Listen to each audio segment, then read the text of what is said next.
Bonjour Stanley, Bonjour Yann, Virtuo. Moi j'ai envie d'en savoir un petit peu plus. Location de voiture, tout à fait. on peut encore vous appeler une start-up? Dans l'état d'esprit, je dirais que oui. Ouais, Ouais, on reste des pionniers dans la location de voitures sans contact. voilà, c'est ça. Après, dans les faits, non. Alors, il faut rappeler ce que fait Virtuo déjà. Peut-être, ouais. Donc, effectivement, on révolutionne l'expérience de la location de voiture avec un parcours qui est 100% dématérialisé. C'est-à-dire que vous ne faites plus la queue à une agence. La clé est directement dans votre téléphone et vous allez ouvrir votre véhicule qui se trouve dans un parking de gare, d'aéroport ou de centre-ville pour votre déplacement professionnel. Donc on est en plein dans le digital, bien sûr, et le service du digital au service du voyageur. Alors justement, ce Exactement. voyageur, vous avez constaté qu'il a changé en fait, quelque part. Oui, alors il a changé depuis plusieurs années, mais Ouais, également c'est ça, depuis, ouais, depuis la crise sanitaire que l'on connaît. bien sûr. Moi, je trouve qu'il est plus exigeant parce qu'il va intelligemment choisir la raison pour laquelle il se déplace. Et justement, pourquoi il est plus, alors, pourquoi il est plus exigeant? Pourquoi on dirait ça? Bah, parce que aujourd'hui, on a des moyens alternatifs pour des rendez-vous Ouais, bien sûr. professionnels, Ouais, tout ce c'est qui est vrai, ouais, c'est vrai. visioconférence. Donc, tout à fait justement, il va parfois choisir plutôt de faire une visio qu'un Ouais, déplacement pro. Et lorsqu'il va se déplacer, c'est pour une raison particulière, c'est ça. notamment aller visiter un client qu'il n'a jamais rencontré. Ça reste quand même super important, le physique. Bien sûr, bien sûr. Et donc, c'est là qu'on intervient, tout simplement parce qu'on va être capable de lui proposer un véhicule de location avec un parcours qui est 100% Il a plus mobile. de temps également, il a plus de temps pour préparer son voyage, et il va penser plus à la rentabilité de son voyage, au retour sur investissement du voyage.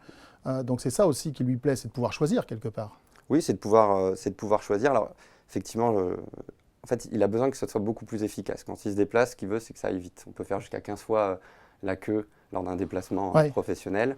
Bon, bah, nous, on en enlève une parmi les 15, c'est celle de la file d'attente au comptoir. Voilà. bien sûr. C'est ça, enfin, c'est assez agréable, quoi. Il y a une notion de sécurité aussi, de sûreté, de sécurité et de santé, on en a parlé bien sûr, elle est maintenant, je dirais, d'office cette question, mais quelque part, vous jouez aussi sur ce capital-là. Oui, alors faut être honnête, le sans contact à la base, on l'a pensé dans un souci d'efficacité et de rapidité pour le D'efficience, voyageur, voilà, c'est ça. mais dans la crise qu'on connaît avec les conditions et les exigences sanitaires, bah, le sans contact se retrouve être un atout extrêmement important pour nous et un avantage qu'on va présenter à nos clients et c'est l'une des raisons pour laquelle on nous choisit énormément en ce moment. D'accord. Alors moi, j'ai toujours eu, par expérience, de nombreux voyageurs qui critiquaient un petit peu le fait de ne pas pouvoir choisir, de ne pas avoir le temps. Vous le ressentez, ça vous aussi encore, dans les critiques des voyageurs par rapport justement au marché de la location de voitures? Oui, alors bah, il y a beaucoup de frictions et de problèmes qu'on peut rencontrer lorsqu'on loue une voiture de manière un peu traditionnelle. Nous, l'avantage du 100% numérique, c'est que le modèle qu'on va choisir, c'est le modèle qu'on aura. Voilà, on a la garantie du modèle que vous allez récupérer et tout se passe extrêmement rapidement. Dans l'exigence vraiment donc des gens qui se déplacent, que ce soit sur la durée, sur les lieux de prise, dépose, sur le véhicule, c'est plus important que le prix aujourd'hui. Qu'est-ce que vous voyez, vous, comme évolution justement sur ce marché? Parce que c'est un peu un paradigme qui change quand même. Je, je crois savoir que tous les loueurs, généralement, ou historiquement, effectivement, se battent plutôt sur les prix.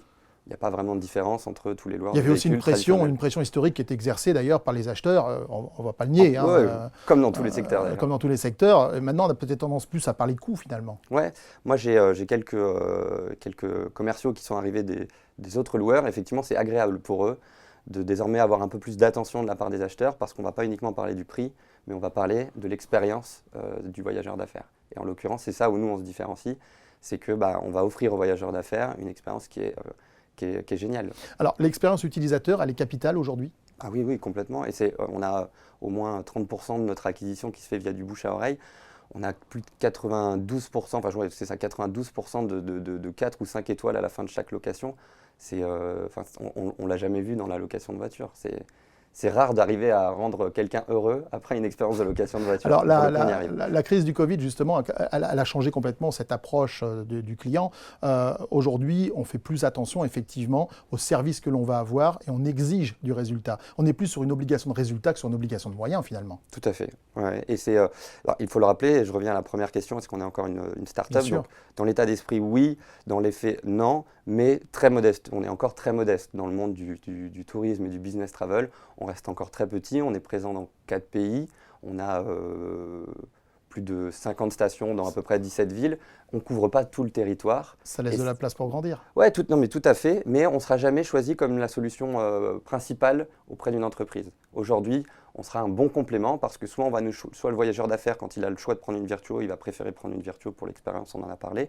Ou alors une solution de backup parce qu'on sait très bien que quand on a loué une voiture et que la voiture est disponible, c'est sûr qu'on l'aura. Stanley, merci. Avec plaisir.